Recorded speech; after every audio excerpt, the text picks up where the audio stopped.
안녕하세요. 쇼피 권유나입니다. 앞에서 좋은 얘기들 많이 해주셔서 저도 나중에 또 한번 찾아보게 될 것 같아요.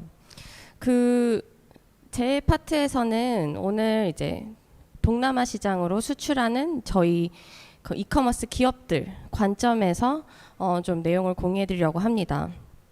이제 왜 동남아냐라고 하면 사실 동남아는 지난 이제 한 2년, 3년을 봤을 때 한국 기업이 온라인으로 수출을 하는 비중이 가장 가파르게 성장한 지역입니다. 그만큼 저희한테 중요한 시장이라고 생각을 하고요. 그래서 첫 번째 파트는 이제 동남아라는 이 신시장의 특징. 네, 특징이라고 하면 사실은 제가 전달하고 싶은 메시지는 왜 우리가 잠재력이 있다고 그렇게 여러 번 얘기를 하는지, 그리고 저희 기업들이 수출하게 되는 온라인 쇼핑 기업들이 참고할 수 있는 부분들이 무엇인지 위주로 시장 특징을 말씀을 드리고, 두 번째는 요새 사실은 화두되고 있다라고 할 만한 게 너무 많잖아요. 그래서 최근 특히 올해 주요 트렌드들 어떤 것들이 이커머스 시장을 좀 바꿔왔는지를 소개를 드리고, 마지막으로는 이제 특히 쇼피라는 플랫폼을 통해서 본 우리 기업들의 성과, 그리고 이제 그 패턴을 좀 공유를 드리려고 합니다. 제가 드릴 오늘 얘기의 배경이랑 문맥이 쇼피라는 이커머스 플랫폼이다 보니 쇼피라는 소개를 짧게나마 할 수밖에 없고, 제가 이제 3장으로 해드리려고 합니다. C그룹이라는 IT 기업의 이제 이커머스 계열사로 있고요. 일단 첫 번째 장은 쇼피의 시장입니다. 저희가 아시아와 남미 쪽의 주요 시장들을 갖고 있고, 지금 보시는 저 파란색 지역들이 쇼피가 진출해 있는 시장들입니다. 흔히들 저희가 동남아라고 하는데, 사실은 브라질에서도 이제 탑 1, 2를 하면서 많이 자리를 잡았기 때문에 저희가 조금 이제 글로벌 이커머스 플랫폼이라고 소개를 드리고 있고요. 그 보라색으로 표시된 저희 한국이 포함된, 한국은 중국, 일본과 함께 주요 셀링 마켓입니다. 그래서 저희가 한국에서는 구매는 할 수 없지만 판매를 수출을 하고 있는 시장으로 보시면 되고요. 저 빨간색으로 표시된 부분은, 이건 이제 이 위키피디아에 찾아보셔도 나오는 내용인데, 빨간색 마켓들은 저희가 철수한 마켓들입니다. 사실 이 빨간색의 대부분은 올해 철수한 마켓들이고요. 하지만 저희 그 사업 초기에 2015년, 2016년에 철수한 마켓들도 있습니다. 물론 이 왜 철수를 했냐라고 하면 여러 가지 요인이 있습니다. 특히 나중에 뒤에서 말씀드린 최근 시장 동향에도 관련이 있고요. 저희가 진출을 하고 시장을 처음에 테스트를 해보고 후순위로 결정을 했기 때문에 올해 특히 철수를 하게 되었습니다. 이게 첫 번째고, 두 번째는 사실은 한 플랫폼 쇼피의 이제 전략이라고 하면 입체적인 여러 가지 전략들이 많겠지만, 그 중에서 저희가 좀 가장 이제 특징으로 뽑고 있는 한 장을 가져온 거고요. 이거는 이 슬라이드 많이 보신 분들도 있으실 거예요.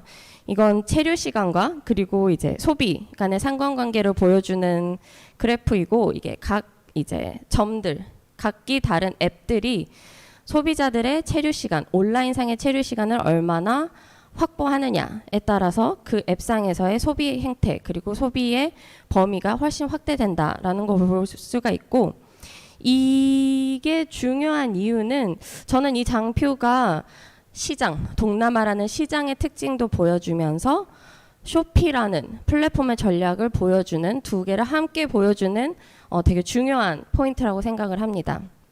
그래서 제가 오늘 자세히 말씀드리진 않겠지만, 쇼퍼테인먼트, 쇼핑과 엔터테인먼트의 결합이라든지, 쇼핑 플랫폼인데 소셜 기능이 되게 많아요. 팔로잉, 팔로워 등등 이제 이런 기능들을 왜 하느냐는 사실 이 장표가 많은 부분들을 설명하고 있다고 생각합니다. 그래서 이거를 두 번째 소개 장표로 뽑았고요. 이 시간이 중요한 이유는 너무나도 잘 아시겠지만, 사실 이제 지난번에도 제가 얘기한 적이 있는데, 오프라인은 이 장소가 중요하잖아요. 길목, 대목, 좋은 위치. 하지만 온라인은 얼마나 많은 소비자들의 시간을 가져올 수 있느냐, 24시간이라는 한정된 어떻게 보면 시간을 가져올 수 있느냐가 적어도 동남아 시장에서는 핵심이라고 보고 있습니다. 이게 어떻게 보면 6억 명이라는 숫자가 대한민국 인구 규모에 비교하면 되게 큰 숫자라고 볼 수 있지만 저희는 또 더 이제 갈증을 느끼고 있기 때문에 6억 명이라는 사람들은 정해져 있잖아요. 그 안에서 최대한 많이 저희의 영역을 확대하기 위해서는 시간이 핵심이라고 생각했습니다. 그리고 이건 이제 그 마지막 장이고 보편적인 이제 내용들이 들어있는 마지막 소개장표인데요. 그래서 저희가 이런 글로벌하게 뭐 체류 시간 하나 예시를 들었지만 소비자들에게 가깝게 다가가면서 저희 뭐 체류 시간 기준으로 전 세계 1위 쇼핑 앱 그리고 뭐 다운로드 수나 월별 사용자 기준으로 전 세계 이제 탑 2 그리고 글로벌 브랜드 최근에 이제 삼성이 1위를 하면서 저희 그 국내 미디어에도 좀 많이 그 회자가 됐던 부분이라서 저희는 사실 개인적으로 되게 감사하게 생각하고 있는데요. 쇼피가 작년에는 6위, 올해는 5위를 하면서 이제 브랜딩 차원에서도 많이 힘쓰고 있는 플랫폼입니다.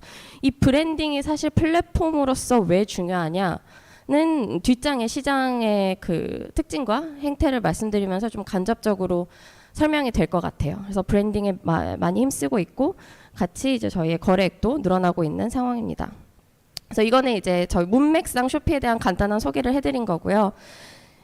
일단 동남아, 제가 오늘은 동남아에 집중을 하려고 해요. 동남아 시장의 이제 4대 특징을 말씀을 드릴 건데, 많은 부분들은 한국하고 크게 다르지 않을 수도 있고, 어떤 부분을 예측 가능하기도 하지만, 일단 첫 번째는 이제 인구가 크다. 그리고 이 감을 좀 얻으려면 매해 동남아에서 새로 유입되는 온라인 쇼핑 소비자의 숫자가 저희 나라 거의 전체 인구의 80%에 맞먹는 수준이라서 그렇게 본다면 좀 그 규모를 가늠할 수 있을 것 같고요.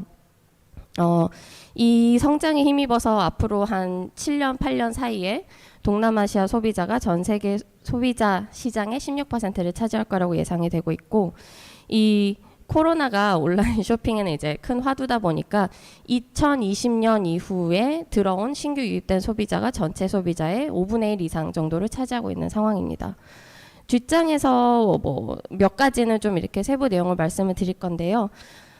그게 첫 번째 특징이고 두 번째 특징은 모바일 주도인데 저건 저는 한국하고 뭐 한국뿐만 아니라 사실 글로벌리 뭐 유사한 내용이라고 생각을 하는데 뭐 차이라고 하면 모바일의 비중이 더 압도적이라는 것 나라마다 다르긴 하지만 85%에서 90% 초반대까지 압도적이라는 것 그리고 PC라는 옵션 자체가 상대적으로 부재하다는 것 그래서 이 부분이 기업 입장에서 개발을 하는데 앱을 개발하거나 이제 쇼핑 앱 샵을 운영하는 데 있어서 많은 시사점을 갖고 있다고 생각합니다.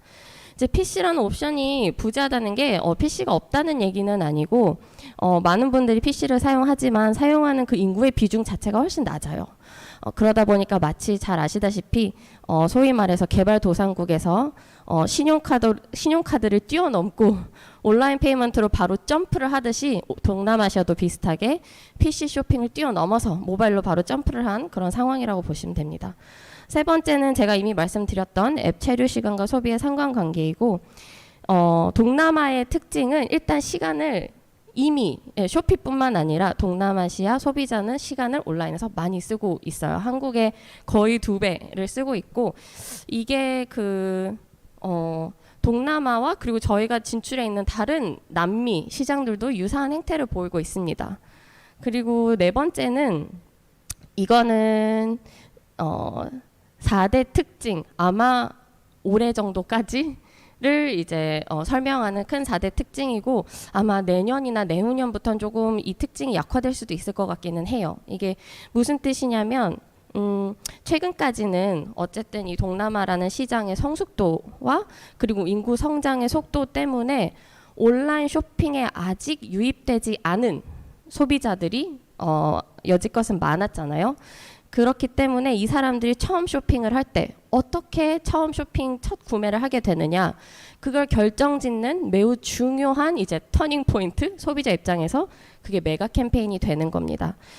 그래서 이제 제가 이제 쇼피를 계속 예시를 드는데, 쇼피라는 플랫폼이지만 브랜딩에 많이 힘을 쓰는 게, 어쨌든 나는 한 번도 온라인에서 내 물건을 받기 전에, 난 받지도 않았는데 결제를 해본 적이 없고, 그거에 대한 상대적인 신뢰가 낮은 시장에서는 그 플랫폼에 대한 신뢰가 매우 중요한 거죠.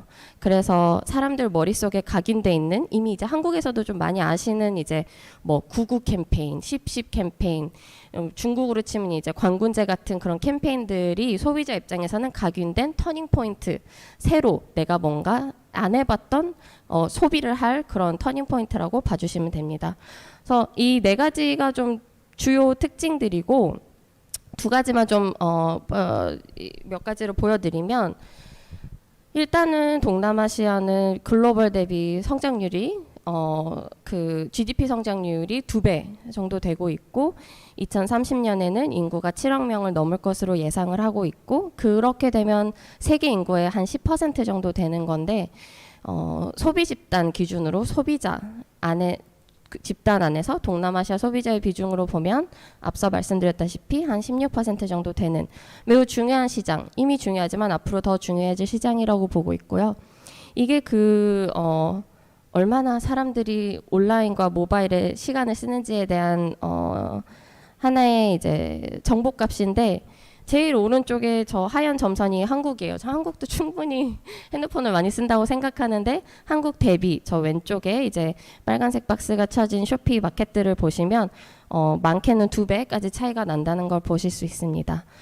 빨간 박스가 쳐지지 않은 저 앞단의 마켓들에서 이제 쇼피의 남미 시장들이 많이 보이고, 하얀색은 이제 세계 평균이라고 보시면 됩니다. 이게 모든 것들이 저 연결돼 있다고 생각해요. 모바일 비중이 높으면 당연히 PC보다 어떤 한 사람의 하루 일과에서 차지할 수 있는 시간이 많아질 수밖에 없고, 너무나 당연하게 또 그러다 보니까 체류 시간도 높아지는, 길어지는 그런 결과를 갖고 왔다고 보여집니다.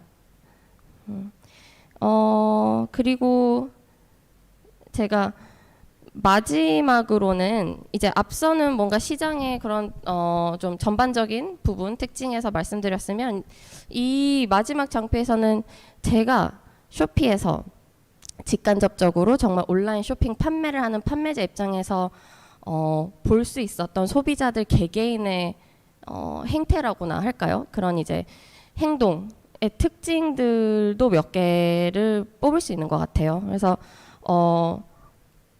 첫 번째는, 이게 사실 모르겠어요. 저는 한국에선 소비자이다 보니까, 한국에서 저는 온라인에서 쇼핑을 할 때 명확한 이유와 목표가 있고 살 게 있고, 온라인에서 쇼핑하는 건 오프라인과 다른 경험을 기대를 하는데, 근데 동남아 시장의 소비자들은 상대적으로 온라인과 오프라인의 구분이 약합니다. 그게 무슨 뜻이냐면, 오프라인 쇼핑에서 경험할 수 있는 저희가 기대하게 되는 특징들이 있잖아요. 어쨌든 판매자와 직접적인 소통, 교류, 이런 것들을 온라인에서도 기대를 하게 되는 게 동남아 소비자들의 특징인 것 같아요. 그러다 보니까 뭔가 고객과 소비자와 그 셀러, 판매자 간의 그런 소통, CS라든지 채팅이라든지, 심지어 소비자와 판매자 간의 그런 계정 팔로우를 한다든지, 그런 정말 많은 교류가 이어지고 있고, 그러다 보니까 판매자 입장에서는 샵 브랜딩이 매우 중요해지는 그런 특징을 갖고 있는 것 같아요.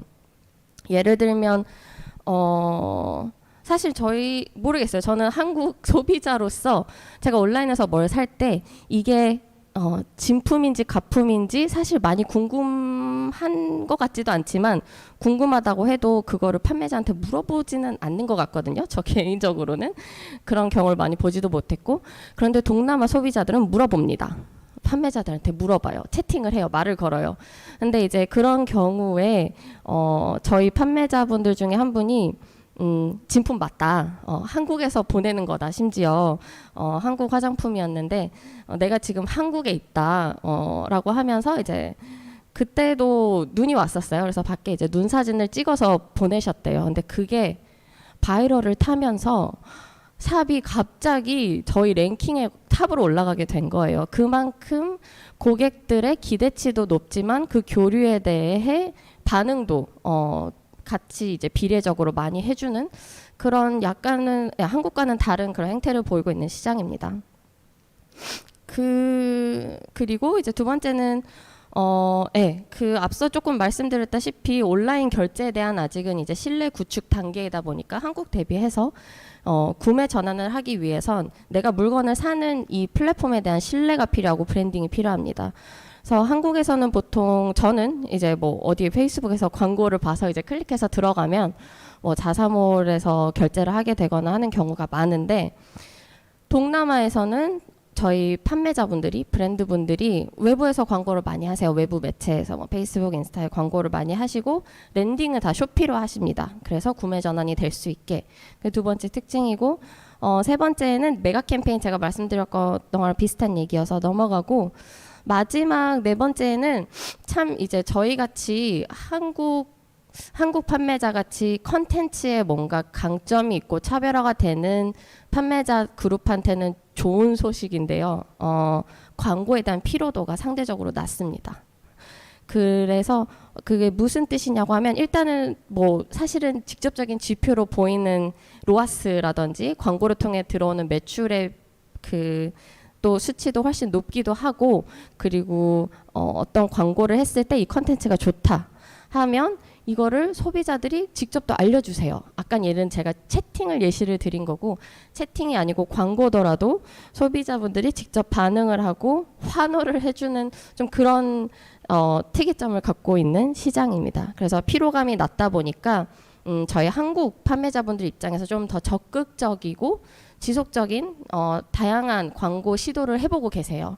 그래서 이 형태는 사실 비디오가 될 수도 있고 짧은 클립이 될 수도 있고 텍스트가 될 수도 있고 다양하지만 그 형태와 상관없이 좋은 결과를 내고 있는 상황입니다.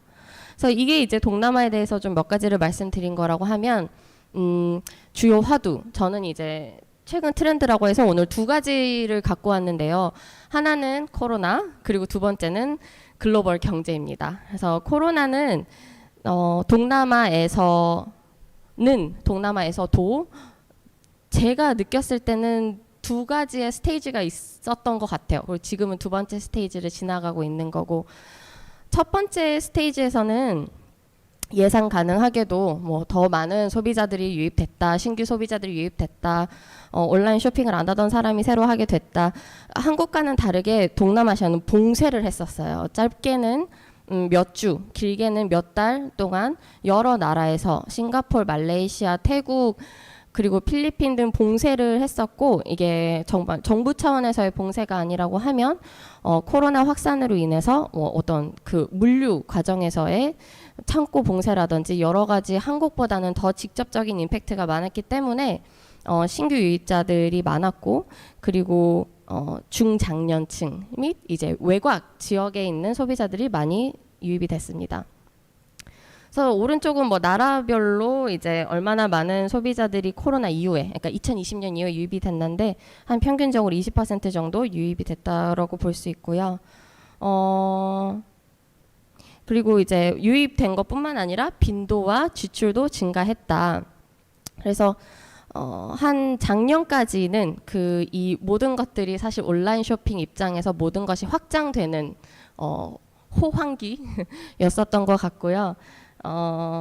그 호황기 안에서 사실은 저희 입장에서 어려웠던 점은 하나가 있었어요. 뭐 여러 가지 사소한 어려운 점은 있지만 사소한 게 아닌 좀 구조적으로 어려운 부분이 코로나 때 한 가지가 있었는데 그게 물류비입니다. 이게 정말 그냥 단순히 수요와 공급의 이슈로 인해서 저게 그 분기별로 각 마켓별로 얼마나 항공 운임이 올랐는지를 보여주는 그래프인데 수요는 비슷하거나 더 오히려 올랐고 왜냐하면 저희가 앞에 말했다시피 온라인 쇼핑이 늘어나 보니까 수요는 올랐지만 공급은 줄었고 2019년 대비 2020년에 그 항공 운임 플라이트가 97% 감소 거의 뭐 3에서 5% 수준으로 내려왔고 그리고 뭐 이거는 이제 특징이긴 하지만 저희 이제 국적기 라인이 두 개가 있잖아요. 그 두 개 국적기 라인의 뭐 합병 이슈 등으로 인해서 이제 경쟁 구도의 변화 그리고 합병의 조건으로 이제 심지어 슬롯 그 항공기를 운영할 수 있는 그 스케줄링의 감소 등으로 정말 여러 가지가 겹쳤어요. 여러 가지가 겹쳐서 수요와 공급에 인해서 저렇게 운임이 오를 수밖에 없었고 저게 아마 코로나 첫 번째 스테이지 쉽게 호황기라고 말할 수 있는 그 시절에서 저희가 겪었던 유일한 어려움입니다. 그 2022년부터는 좀 달라졌어요. 이 봉쇄라고 하는 게 봉쇄를 하는 그 이제 기간 동안에는 소비자분들이 불편을 겪으시지만 어쨌든 온라인으로 많이 유입이 된다라고 하면 반대로 봉쇄가 풀리게 되면 또 온라인에서 많이 빠져나가게 되죠. 그래서 올해가 저희의 그 쇼피에서 그 지출과 활동과 그 제가 아까 말씀드렸던 체류 시간이 전부 다 테스트 당하는 게 올해였던 것 같습니다. 다행인 거는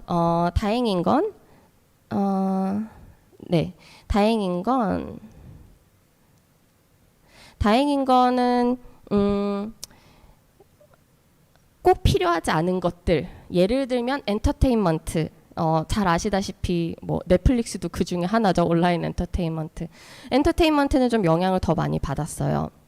저희가 왜냐하면 그룹사에 게임 회사도 있다 보니까 엔터테인먼트 좀 더 직접적인 영향을 받았지만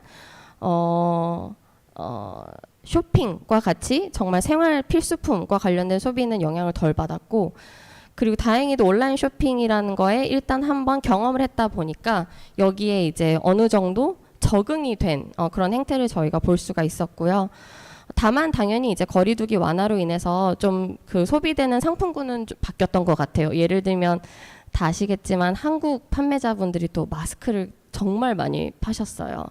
코로나 마스크를 또 품질이 좋은 마스크다 보니까 많이 파셨는데 예를 들면 그런 카테고리는 당연히 줄 수밖에 없죠.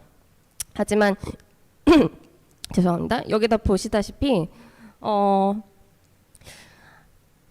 소비자들이 60%는 이미 온라인 쇼핑이 편하다는 거를 알고 있고 그리고 40%는 이미 내 생활의 일부라고 얘기를 하시면서 결과적으로 90% Y축이 0으로 시작하는 게 아니라서 저기 보시면은 90에서 98%는 나 앞으로 계속 쓸 거다. 온라인 쇼핑 계속 쓸 거다. 라고 답변을 해주신 게 저희가 예상도 하고 있었고 결과적으로도 수치로도 보이고 있는 현황입니다. 그래서 올해 테스트를 받기는 했지만 다행히도 온라인 쇼핑이 동남아 소비자한테 많이 정착이 돼 있다라고 저희가 볼 수 있었고요. 두 번째는 글로벌 경제 이거 다들 느끼셨겠지만 올해는 저희도 정말 다양하고 많은 복합적이고 동시에 일어나는 그런 이제 맞바람들이 챌린지들이 있었습니다.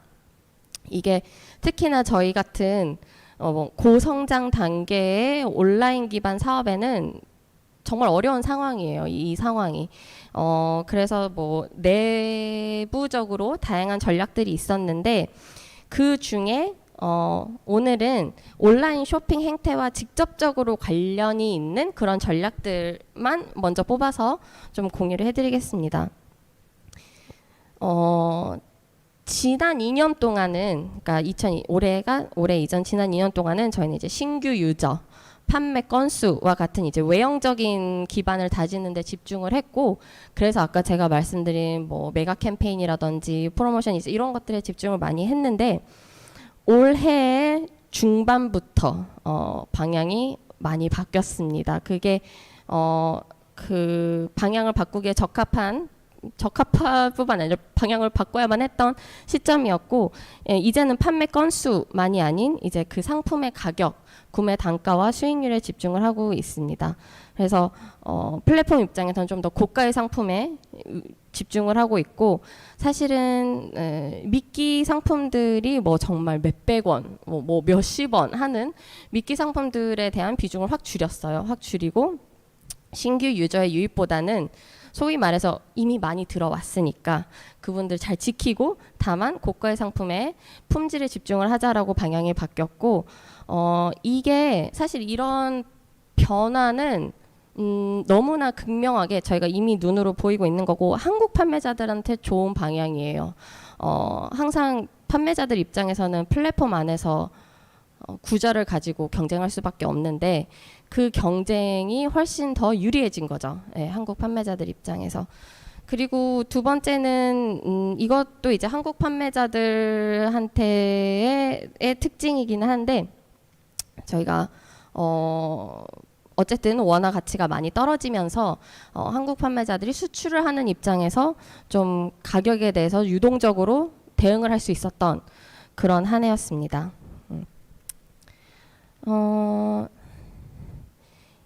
이게 하나의 예시인데 저게 이제 2022년 저거는 저희가 이제 상반기까지를 업데이트한 거기는 하지만 특징이 있어요. 특징이 있는데 한국 셀러들은 쇼피 안에서 당연히 단가가 더 높고 그리고 오더가 판매 건수가 증가함에도 불구하고 높은 구매 단가를 유지를 하고 있고 그리고 세 번째는 한국 판매자들이 한국 국내에서 판매하는 카테고리별 상품 단가와 쇼피에서 판매하는 단가가 비슷합니다.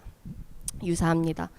이게 이제 쇼피 안에서 한국 제품이 더 비싼 건 당연하지만 판매가 늘어남에도 불구하고 이 구매 단가를 유지할 수 있는 건 사실 당연한 건 아니에요. 왜냐하면 플랫폼 입장에서 소위 말해서 이제 건수가 늘어나고 상품군이 확대되면 단가가 좀 낮아지는 형태를 보이고 있고 그리고 앞에서 저희가 여러 가지 메가 캠페인 말씀드렸다시피 여러 가지 프로모션을 하다 보니까 소비자를 데려오기 위해서 단가를 좀 많이 낮췄었죠. 그러다 보니까 이제 다 중국발 상품 아니면 현지 상품들은 단가가 지난 한 5년 동안 좀 많이 내려간 걸 보여주는데 한국 상품은 그걸 유지하고 있다라는 게 저희의 경쟁력이 무엇인지 보여주는 하나의 예시라고 생각합니다.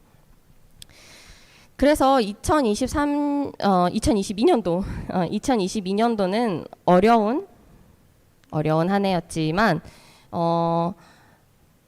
저희가 봤을 때 이제 판매자들, 사업자들의 자본 조달 역량과 그리고 소싱 채널에 기반한 수익률 관리 역량 이 두 가지만 있다면 충분히 아직도 기대할 수 있는 성공할 수 있는 시장으로 보여지고 있고 그 이유는 사실은 심플해요. 앞서 말씀드렸다시피 수요 자체가 거대하고 건장한 시장이기도 하지만 뒤에서 마지막 제 파트에서 말씀드릴 것과 같이 한국의 공급은 아직 성장 단계라고 저희는 생각을 하고 있습니다. 그래서 마지막 파트 저희 한국 판매자들에 대해서 마지막으로 말씀을 드리고 마치도록 할게요. 저희 쇼피 안에서 한국 판매자들이라고 하면 무슨 뜻이냐고 하면 이제 국내 법인을 갖고 계시고 그 말인즉슨 국내 계좌로 정산을 받으시는 거고 직접 B2C 형태로 샵을 운영하시면서 일부는 뭐 국내 재고, 일부는 해외 재고를 두고 사업을 하십니다. 여기서 한 가지 올해 특히 하반기에 최근 급격히 성장하고 있는 파트는 저 현지 해외에서 재고를 두고 운영하시는 부분인데요. 한국의 상품 중에 이제 숏테일 한 SKU당 오더가 많이 나는 그런 상품들이 많아지다 보니까 확대되다 보니까 자연스럽게 그 사업 모델 도 이제 해외에서 재고를 두고 좀 더 스케일을 키워서 운영하시는 비중이 지금 거의 시점에 따라 다르긴 한데 7에서 10% 사이를 보여주고 있고 이게 저희가 어차피 이 비즈니스 이 채널을 연 게 이제 올해 중반이다 보니까 여름까지만 해도 0%였어요. 그래서 지금 몇 달 만에 10%까지 성장하는 정말 무서운 변화를 보여주고 있는 부분이 저 현지 재고 풀필먼트 부분입니다. 이거는 짧게만 말씀을 드리면 한국 셀러들은 지금 쇼피의 12개 마켓 중에 10개 마켓에 진출을 해 있고 그리고 지난 5년간 봤을 때 연평균 3배 정도씩 성장을 하고 있고 또 한국에서 동남아로 수출되는 근데 이제 수출이 참 B2C가 어려운 게 수출 신고를 해야 이게 그 데이터에 남아요. 그래서 이제 수출 신고를 얼마나 하느냐가 너무나 큰 사실은 전제 조건이기는 한데 이제 저희 비중으로 가정을 해봤을 때 지금 한 40% 정도를 점유를 하고 있는 걸로 보이고 있습니다. 이분들의 사실은 가장 중요한 쇼피에서 저희가 한번 최근에 서베이를 했었어요. 셀러분들한테, 판매자분들한테 왜 쇼피에서 운영을 하시는지. 근데 쇼피의 브랜딩과 그리고 한국 상품에 대한 그런 수요를 가장 크게 꼽아주셨어요. 제가 보기에도 그게 가장 근본적인 것 같고, 그러다 보니까 쇼피 이제 앱을 열어보시면 한국 상품들에 대한 강조라고 해야 될까요? 그리고 한국 상품만을 위한 구좌들이 정말 많이 있고, 저희가 그때마다 뭐 태그 끼며 뭐 아니면 한국을 대표하는 그런 뭐 남대문의 아이콘이며 정말 한국 자체, 사실은 국가 브랜딩을 어느 정도 등에 업고 거의 이제 프로모션을 하고 있는 걸로 지금 보실 수가 있고, 그러다 보니까 사실은 국내 탑 브랜드뿐만 아니라 중견 화장품 브랜드들도 저희 쇼피 안에서 탑5 셀링 브랜드에 많이 자리를 차지하고 있습니다. 마지막으로 어떤 한국 판매자들이 성공을 하느냐? 짧게 말해서 저희가 보고 있는 그 성공을 규정하는 패턴은 없습니다. 없고, 보시면 이게 이제 매출입니다. 샵당, 셀러당 매출을 저희가 그래프로 지금 보여드리는 건데, 이커머스 경험이 없는 분들이 오히려 국내 해외 다 경험하신 분들보다 매출이 더 높으세요. 물론 이건 얼마나 선택과 집중을 하느냐도 있겠지만 강조하고 싶은 건 경험치랑 상관이 없다. 두 번째는 쇼피에 들어오시기 전에 매출의 이력을 봤을 때도 물론 당연히 이제 매출이 가장 많은 가장 큰 그룹에서 쇼피에서도 가장 큰 성과를 보이지만 그 다음에 2등은 아예 매출이 없으셨던 분들이에요. 그래서 그분들이 좋은 성과를 보여주고 계시고, 세 번째는 자체 브랜드뿐만 아니라 리셀링도 좋은 성과를 보이고 있다 인 거고, 그나마 제가 봤을 때 가장 성공을 예측할 수 있는 지표는 얼마나 아까 말씀드렸던 소비자의 행태와 연결되게 얼마나 소비자와 교류를 하느냐. 이게 어떻게 보면 운영적인 측면에서 좀 비효율적일 수가 있고, 이게 초반에 픽스드 코스트는 들어가지 않지만 뭔가 변동비는 많이 들어갈 수 있는 부분이긴 한데, 어쨌든 셀러가 고객과 채팅을 많이 했을 때 샵당 매출이 많이 늘어난다라는 거를 명확하게 보실 수 있고요. 이 마지막은 한 개 마켓이 아니라 하나의 나라 마켓이 아니라 여러 나라를 운영을 하셔야 된다라는 얘기를 하고 싶은데, 한 개 이상 마켓을 운영했을 때 당연히 토탈은 더 많이 나오겠지만 저희는 이제 샵당 매출을 보여드린 거예요. 하나의 마켓당 매출을 봐도 훨씬 더 높다. 이 이유를 제 마지막 장표에서 좀 무서운 장표긴 한데 보여드리면서 마치도록 하겠습니다. 이게 인도네시아로 들어가는 이 크로스버더 역직구 사업의 판매 성과를 그래프로 연도별로 보여드리는 건데, 보시다시피 정말 업다운이 심하죠. 업다운이 심합니다. 그만큼 해외 시장은 잠재력도 어마무시하지만 리스크도 있다라는 걸 말씀드리고 싶었고, 그렇기 때문에 한 마켓에 선택과 집중을 하시기보다는 여러 마켓으로 리스크를 분산하시면서 성공을 하셨으면 좋겠습니다. 네, 긴 시간 들어주셔서 감사합니다.